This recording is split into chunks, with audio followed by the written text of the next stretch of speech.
Undécima lectura del perfume de Patrick Süskind.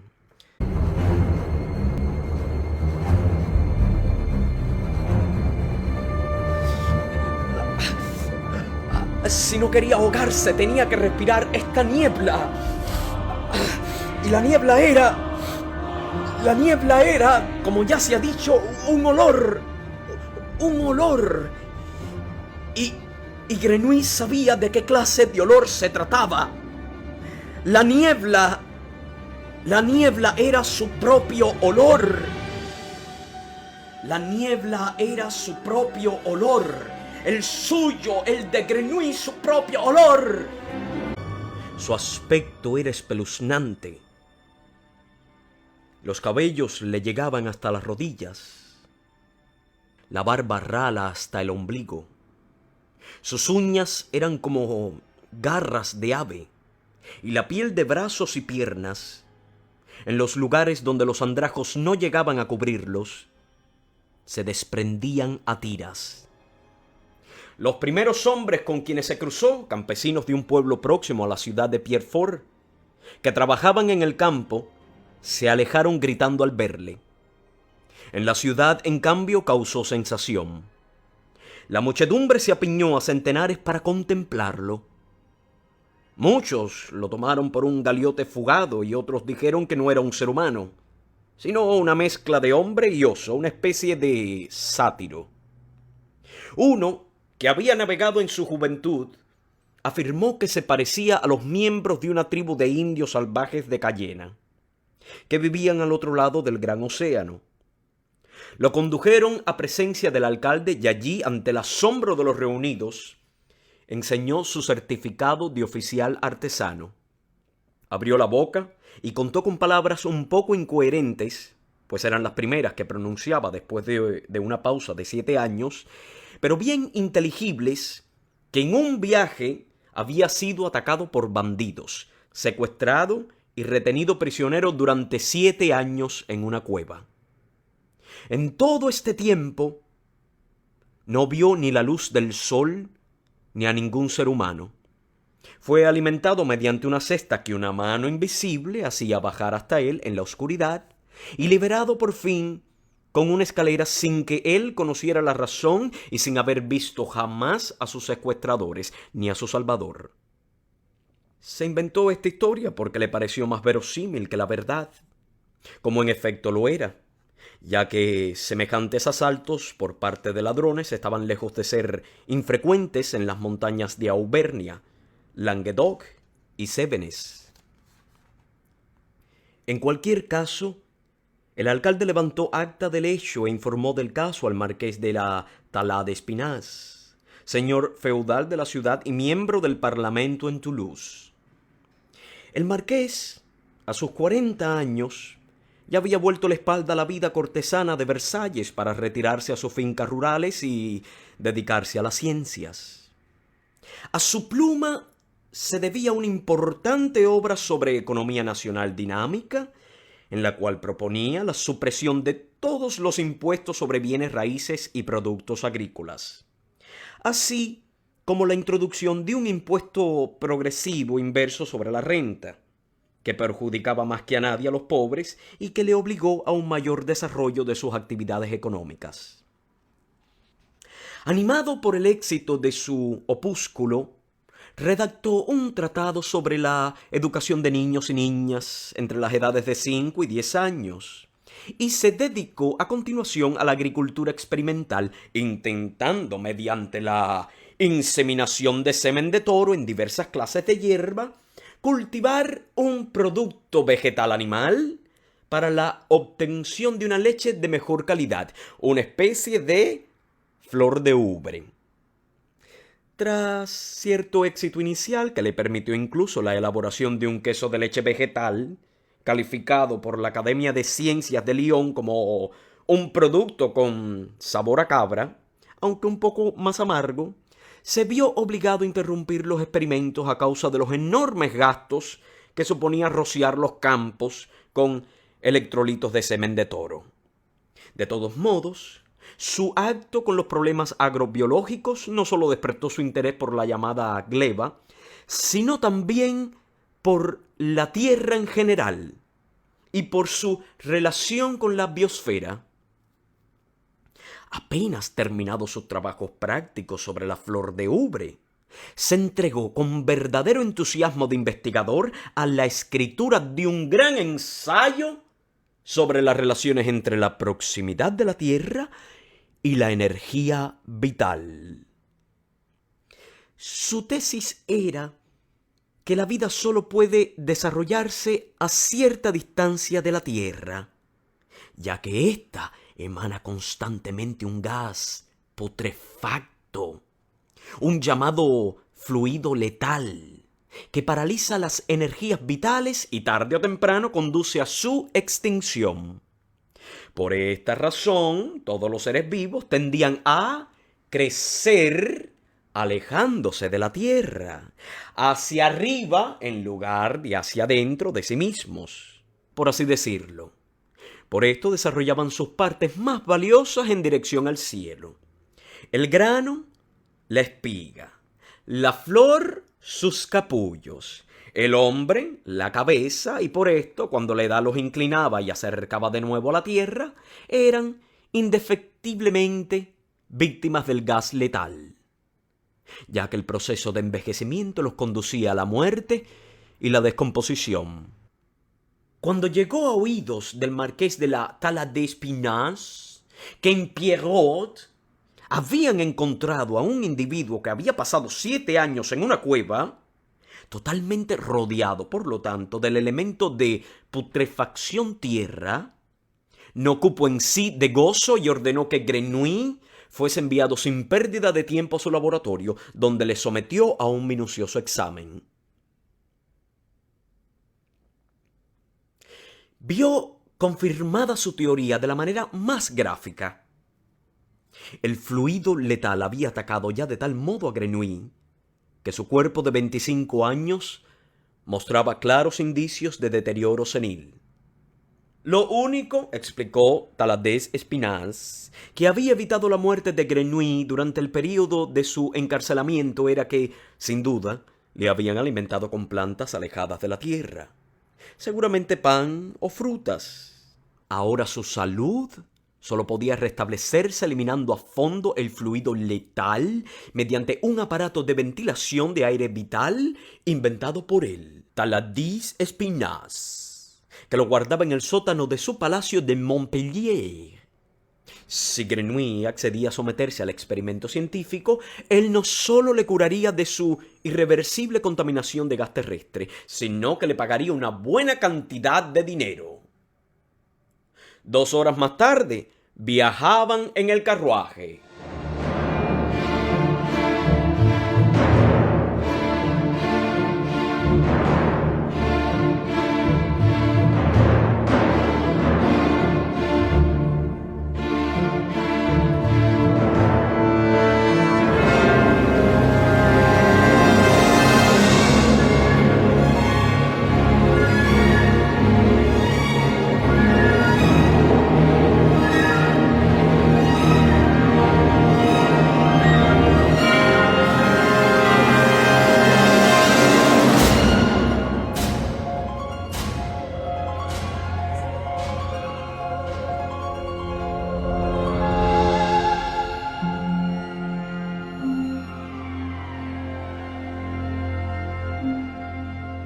Aunque los caminos se encontraban en un lamentable estado, recorrieron las 64 millas que los separaban de Montpellier en apenas 2 días porque el marqués, pese a su avanzada edad, se encargó personalmente de fustigar a cochero y caballos y no desdeñó ayudar con sus propias manos en las diversas roturas de lanzas y ballestas. Tan entusiasmado estaba con su hallazgo y tan impaciente por presentarlo cuanto antes a un auditorio de expertos. Grenouille, en cambio, no pudo apearse del carruaje ni una sola vez, obligado a permanecer en su asiento envuelto en sus harapos y en una manta impregnada de tierra húmeda y barro, mientras solo recibía como alimento durante todo el viaje tubérculos crudos. De este modo esperaba el marqués conservar unas horas más en su estado ideal la contaminación del fluido terrestre.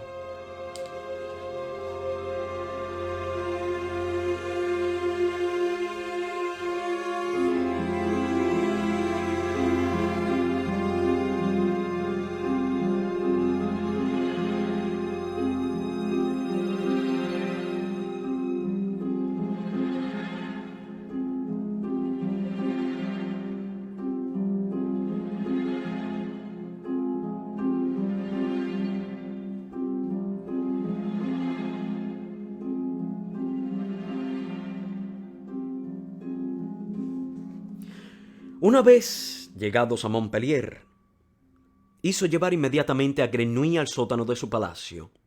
Envió invitaciones a todos los miembros de la Facultad de Medicina, de la Sociedad Botánica, de la Escuela de Agricultura, de la Asociación de Química y Física, de la Logia Masónica y de las demás sociedades científicas que en la ciudad ascendían a una docena como mínimo.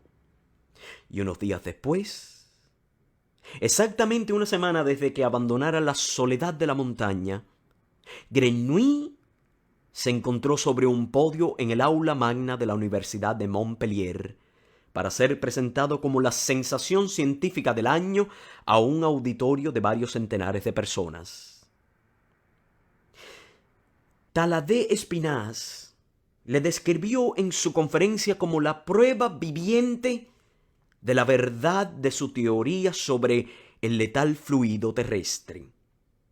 Mientras le arrancaba del cuerpo uno a uno los harapos que todavía conservaba, explicó el efecto devastador producido en Grenouille por el gas putrefacto.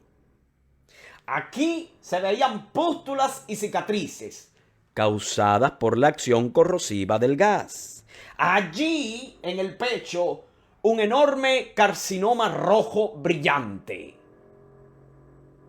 Por todas partes, una descomposición de la piel e incluso un claro raquitismo fluidal del esqueleto, visible en el pie deforme y en la joroba.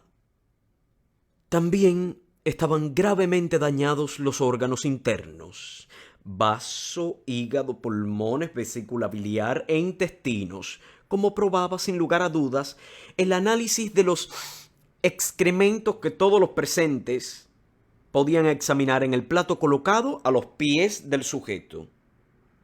En resumen, todo ello indicaba que el deterioro de las energías vitales a causa de la exposición durante 7 años al fluidum letale Taydel había alcanzado tales proporciones que el sujeto, cuyo aspecto, por otra parte, presentaba significativas facciones de topo, debía describirse como un ser más cercano a la muerte que a la vida. No obstante, el ponente se comprometía, mediante una terapia de ventilación en combinación con una dieta vital, a restablecer al moribundo, pues así podía calificársele, hasta el punto de mostrar en el plazo de 8 días signos de curación completa que saltarían a la vista de todo el mundo, y convocaba a los asistentes para que fueran testigos al cabo de una semana del éxito de este diagnóstico, que debería considerarse entonces como prueba definitiva de la exactitud de su teoría del fluido terrestre letal. La conferencia fue un éxito sensacional. El docto público aplaudió con entusiasmo al ponente y luego desfiló ante el estrado donde se encontraba Grenouille. En su estado de abandono ficticio y con sus antiguos defectos y cicatrices, su aspecto era realmente tan impresionante y repulsivo que todos consideraron su estado grave e irreversible, a pesar de que él se sentía pletórico de salud y fuerza física. Muchos caballeros le dieron unos golpecitos profesionales, le midieron y le examinaron la boca y los ojos. Algunos le dirigieron la palabra para preguntarle acerca de su vida en la cueva y su estado actual, pero él se ciñó estrictamente a las indicaciones previas del marqués, contestando a semejantes preguntas con una especie de de estertor y señalando con ambas manos y gestos de impotencia su laringe, como dando a entender que también estaba afectada por el fluidum letale Taydel. Cuando hubo concluido la representación, Taladé Espinasse lo facturó en el carruaje al sótano de su palacio, donde lo encerró en presencia de varios doctores elegidos de la Facultad de Medicina en el aparato de ventilación de aire vital. Un artilugio hecho con listones de abeto rojo sin intersticios, en el cual se introducía aire desprovisto de gas letal mediante una chimenea aspiradora que se elevaba a gran altura sobre el tejado. Aire que se renovaba por medio de una válvula de escape de cuero colocada a ras de suelo. Cuidaba de la buena marcha de la instalación un equipo de empleados que se turnaban día y noche para evitar que se parasen los ventiladores incorporados a la chimenea. Y mientras Grenouille estaba rodeado de este modo por una constante corriente de aire purificador, cada hora se le servían a través de una pequeña esclusa practicada en la pared lateral alimentos dietéticos de procedencia alejada de la tierra. Caldo de pichón, empanada de alondras, guisado de ánade, frutas confitadas, pan de una especie de trigo muy alto, vino de los Pirineos, leche de gamuza y mantecado hecho con huevos de gallinas criadas en el tejado del palacio. ¡Oh!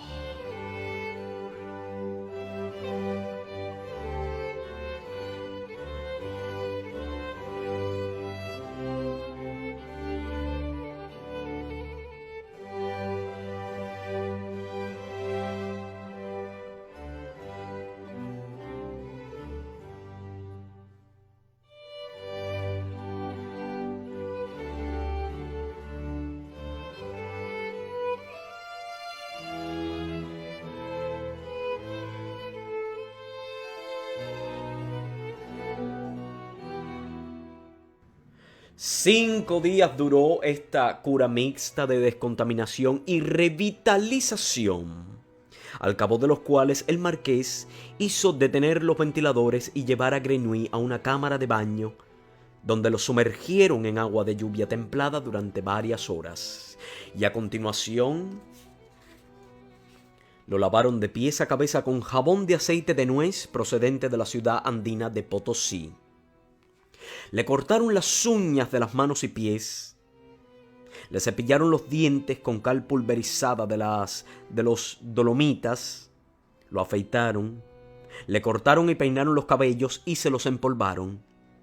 Avisaron a un sastre y un zapatero y vistieron a Grenouille con una camisa de seda, de chorrera blanca y puños blancos encañonados, medias de seda, levita, calzones y chaleco de terciopelo azul, y lo calzaron con bonitos zapatos de piel negra, con hebilla, el derecho de los cuales disimulaba hábilmente el defecto del pie. Con sus propias manos maquilló el marqués el rostro lleno de cicatrices de Grenouille. Usando colorete de talco, le pintó labios y mejillas con carmín y prestó a sus cejas una curva realmente distinguida con ayuda de un carboncillo de madera de tilo. Por último, le salpicó con su perfume personal una fragancia de violeta bastante sencilla. Retrocedió unos pasos y necesitó mucho tiempo para expresar su satisfacción con palabras. «Monsieur», empezó por fin, Estoy entusiasmado conmigo mismo.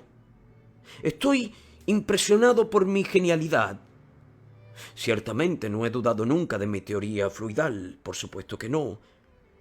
Pero me impresiona verla corroborada de forma tan magnífica por la terapia aplicada. Erais un animal y he hecho de vos un ser humano.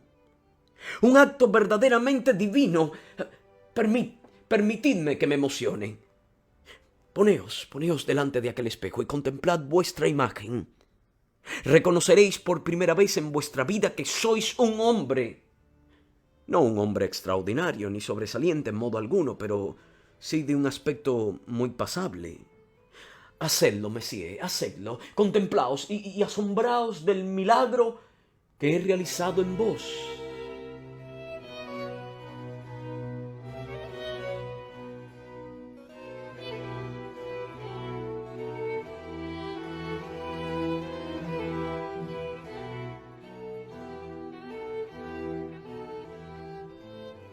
Era la primera vez que alguien llamaba Monsieur a Grenouille. Fue hacia el espejo y se miró.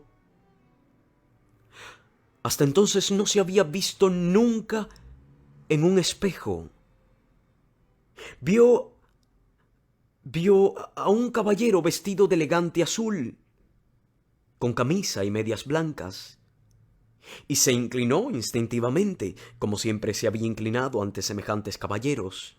Este, sin embargo, se inclinó a su vez, y cuando Grenouille se irguió, él hizo lo propio, tras lo cual permanecieron ambos mirándose con fijeza. Lo que más desconcertaba a Grenouille era el hecho de ofrecer un aspecto tan increíblemente normal. El marqués tenía razón. No sobresalía en nada, ni en apostura, ni tampoco en fealdad. Era un poco bajo, su actitud era un poco torpe y su rostro un poco inexpresivo. En suma, tenía el mismo aspecto que millares de otros hombres. Si ahora bajaba a la calle, nadie se volvería a mirarle. Ni siquiera él mismo le llamaría la atención un hombre así si se cruzaba con él por la calle. A menos que, al olerle, se percatara de que aparte del perfume de violetas, no olía a nada, como el caballero del espejo y él mismo. Y, no obstante, solo hacía 10 días que los campesinos habían huido gritando ante su aparición. Entonces no se sentía diferente de ahora. Y ahora, si cerraba los ojos, no se sentía nada diferente de entonces. Aspiró el aire que emanaba de su persona y olió el mediocre perfume, el terciopelo y la piel recién lustrada de sus zapatos. Olió la seda, los polvos, la pintura y el débil aroma del jabón de Potosí. Y supo de repente que no había sido el caldo de pichón ni el artilugio de aire purificador lo que había hecho de él un hombre normal, sino única y exclusivamente las ropas, el corte de pelo y un poco de maquillaje. Abrió los ojos, parpadeó y vio que el caballero del espejo parpadeaba como él y esbozaba una sonrisa con sus labios pintados de carmesí, como si quisiera insinuarle que no le resultaba del todo antipático. Y también Grenouille, por su parte, encontraba bastante agradable al señor del espejo, aquella figura disfrazada, maquillada e inodora. Por lo menos tuvo la impresión de que podía, perfeccionando un poco la máscara, causar un efecto en el mundo exterior del que él, Grenouille, nunca se habría creído capaz. Hizo a la figura una inclinación de cabeza y vio que ella, al devolverle el saludo, hinchaba a hurtadillas las ventanas de la nariz. Al día siguiente, el marqués se disponía en aquel momento a enseñarle los gestos, posturas y pasos de baile más necesarios para la inminente recepción social. Grenouille fingió un desmayo y se desplomó en un diván como si le fallaran las fuerzas y estuviera a punto de ahogarse. El marqués se alarmó, llamó a gritos a los criados pidiendo abanicos y ventiladores portátiles, y mientras toda la servidumbre se apresuraba, él se arrodilló junto a Grenouille y le dio aire, agitando su pañuelo perfumado de violetas y conjurándole, suplicándole incluso que se levantara, que no exhalara su último aliento precisamente ahora, sino que esperase a ser posible hasta pasado mañana, pues de lo contrario la supervivencia de la teoría del fluido letal correría un gravísimo peligro. Grenouille se volvió y retrocedió. Adiós, gimió, agitó los brazos contra el pañuelo, se dejó caer por fin de modo muy dramático del diván y se acurrucó en el rincón más alejado del aposento. ¡Este perfume no! ¡No, no! Gritó con sus últimas fuerzas. ¡Este perfume no! ¡Me está matando! ¡Me está matando!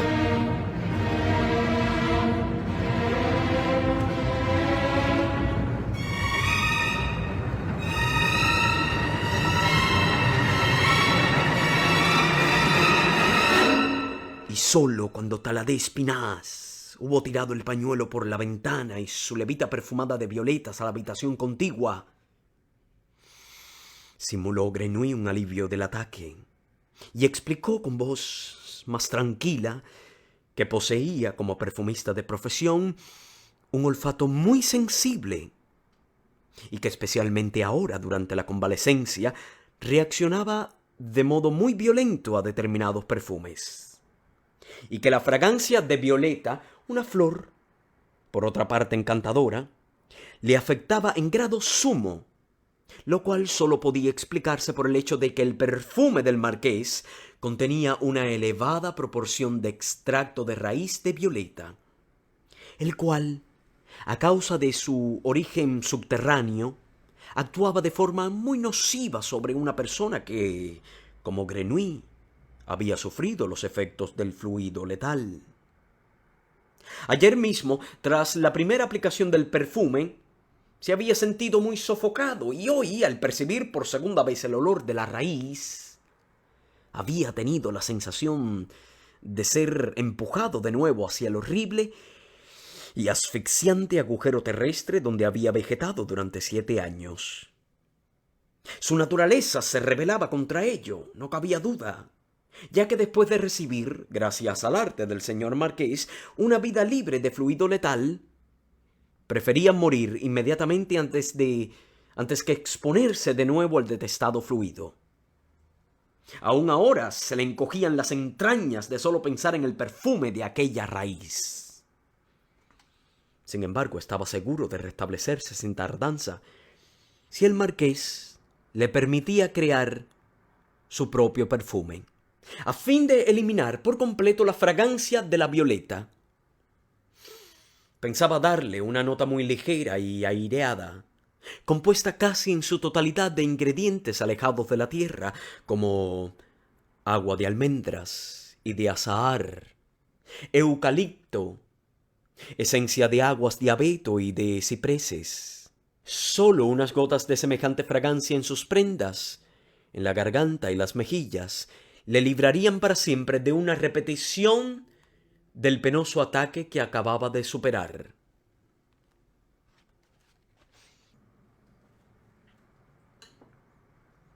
Lo reproducido aquí, en un lenguaje directo y ordenado para que resulte inteligible, fue en realidad un torrente de palabras ininterrumpido e incoherente que duró media hora, salpicado de toses, jadeos y ahogos y subrayado con temblores, ademanes y ojos en blanco. El marqués quedó hondamente impresionado. Más aún que la sintomatología de la enfermedad, le convenció la sutil argumentación de su protegido, que coincidía a la perfección con el sentido de la teoría del fluido letal. El perfume de violeta, naturalmente. Un producto repugnante, próximo a la tierra, incluso subterráneo. Era probable que él mismo se hubiera contagiado, ya que lo usaba desde hacía años. No tenía idea de que día tras día se había ido acercando a la muerte a través de aquella fragancia. La gota, la rigidez de la nuca, la flacidez de su miembro, las hemorroides, la presión en los oídos, la muela podrida, todo se debía sin lugar a dudas al hedor de la raíz violeta, contaminada por el fluido. Y había tenido que ser ser pequeño y estúpido, desgraciado que se agazapaba en el rincón quien se lo indicara. Se emocionó. Le habría gustado ir hacia él, levantarle y estrecharle contra su esclarecido pecho, pero temía oler aún a violetas. De ahí que volviera a llamar a gritos a los criados para ordenarle que sacaran de la casa todo el perfume de violetas, airaran el palacio entero, descontaminaran sus ropas en el ventilador de aire vital y llevaran en el acto a Grenouille en su silla de manos al mejor perfumista de la ciudad. Y esto último era precisamente lo que Grenouille había querido provocar con su ataque. La perfumería gozaba de una antigua tradición en Montpellier y, aunque en los últimos tiempos había perdido categoría en comparación con su ciudad rival, Grasse, en la población vivían aún varios buenos perfumistas y maestros guanteros. El más renombrado de todos, un tal Runel, se declaró dispuesto, teniendo en cuenta las relaciones comerciales con la casa del marqués de la Tala de Espinasse, de la cual era proveedor de jabones, esencias y productos aromáticos, a dar el insólito paso de permitir la entrada en su taller al singular oficial de perfumista parisien que acababa de llegar en la silla de manos y quien, sin explicar nada ni preguntar dónde podía encontrar lo necesario, anunció que ya sabía buscarlo solo. Se encerró en el taller y permaneció allí una hora larga mientras Runel iba a una taberna a beber 2 vasos de vino con el mayordomo del marqués y se enteraba de la razón por la cual ya no era aceptable el olor de su agua de violetas. El taller y la tienda de Runel no eran ni mucho menos tan lujosos como lo fuera en su tiempo el establecimiento de perfumería de Baldini en París.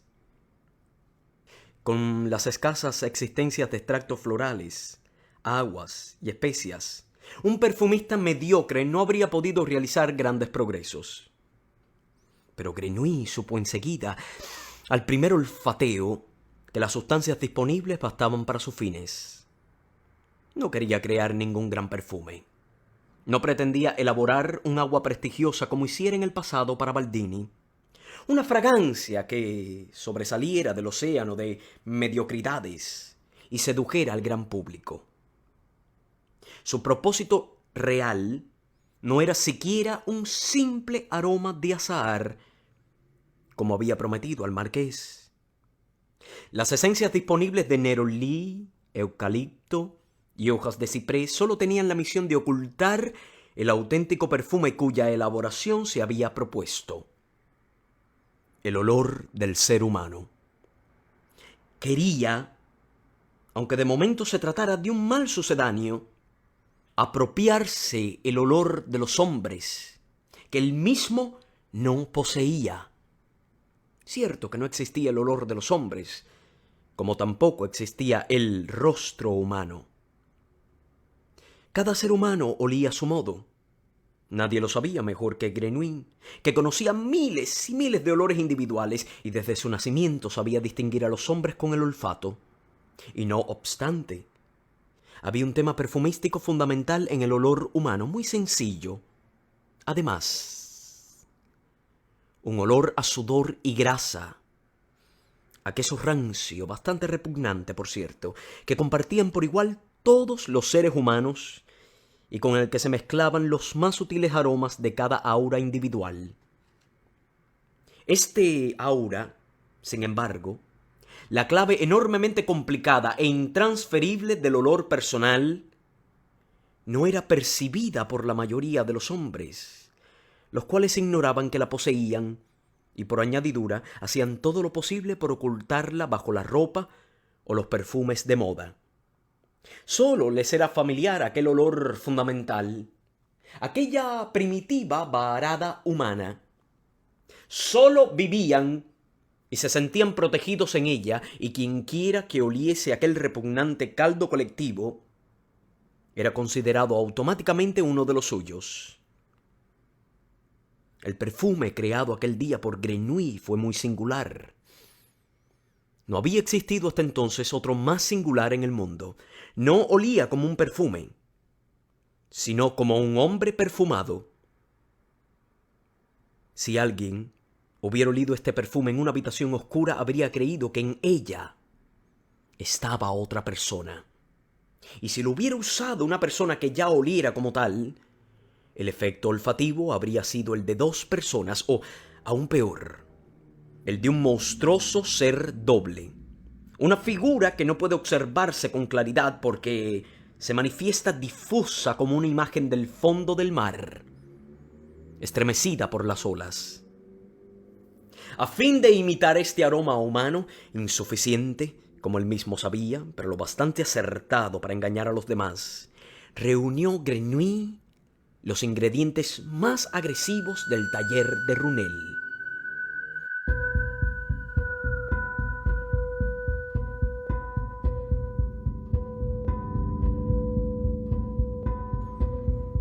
Tras el umbral de la puerta que conducía al patio había un pequeño montón, todavía fresco, de excrementos de gato. Recogió media cucharadita y la mezcló en el matraz con unas gotas de vinagre y un poco de sal fina.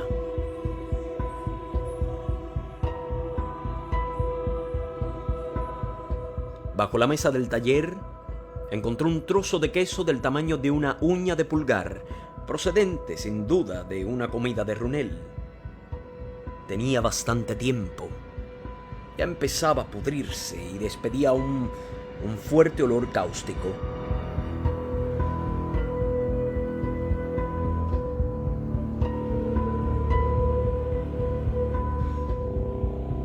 De la tapa de una lata de sardinas que halló en la parte posterior de la tienda, rascó una sustancia que olía a pescado podrido y la mezcló con un huevo, también podrido y castorio, amoníaco, nuez moscada, cuerno pulverizado y corteza de tocino chamuscada, todo picado finamente. Añadió cierta cantidad de algalia en una proporción relativamente elevada y diluyó tan nauseabundos ingredientes en alcohol.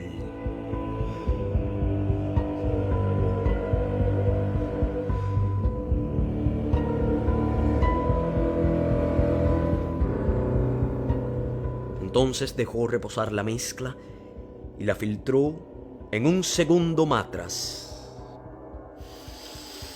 El caldo olía a mil demonios, a cloaca, a sustancias en descomposición. Y cuando sus exhalaciones se mezclaban con el aire producido por un abanico, parecía que se entraba en un cálido día de verano en la Rue de Fer de París, esquina Rue de la Linguère, donde flotaban los olores del mercado, del Cimetière des Innocents y de las casas atestadas de inquilinos.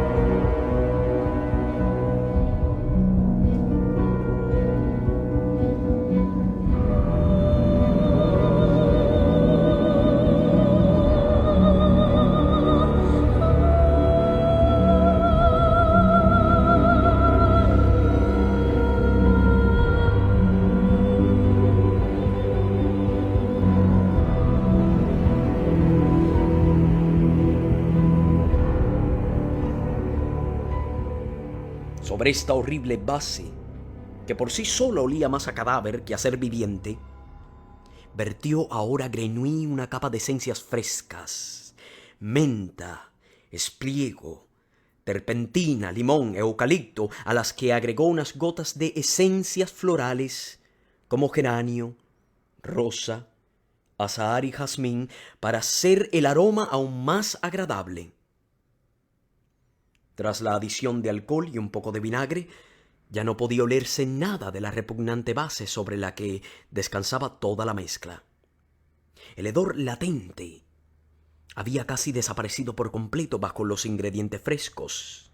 Lo nauseabundo, aromatizado por el perfume de las flores, se había vuelto casi interesante y cosa extraña. Ya no se olía a putrefacción. Nada en absoluto, por el contrario, el perfume parecía exhalar un fuerte y alado aroma de vida.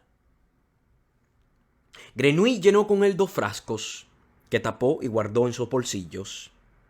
Entonces lavó con agua, muy a fondo, los matraces, el mortero, el embudo y la cucharita, y las frotó con aceite de almendras amargas para borrar toda huella odorífera, y cogió otro matraz, en el cual mezcló a toda prisa otro perfume, una especie de copia del primero, compuesto igualmente de elementos florales y frescos, pero sin la base hedionda, que sustituyó por ingredientes muy convencionales como nuez moscada, ámbar, un poco de algalia y esencia de madera de cedro. Este perfume olía de un modo completamente distinto del anterior, más anodino y sencillo, sin virulencia, porque le faltaban los componentes de la imitación del olor humano. Sin embargo, cuando se lo aplicara a un hombre corriente, mezclándolo con su propio olor, no podría distinguirse del elaborado por Grenouille exclusivamente para sí mismo. Después de llenar unos frascos con el segundo perfume, se desnudó y salpicó sus ropas con el primero, poniéndose seguidamente unas gotas del mismo en las axilas, entre los dedos de los pies, en el sexo, en el pecho, cuello, orejas y cabello. Tras lo cual volvió a vestirse y abandonó el taller.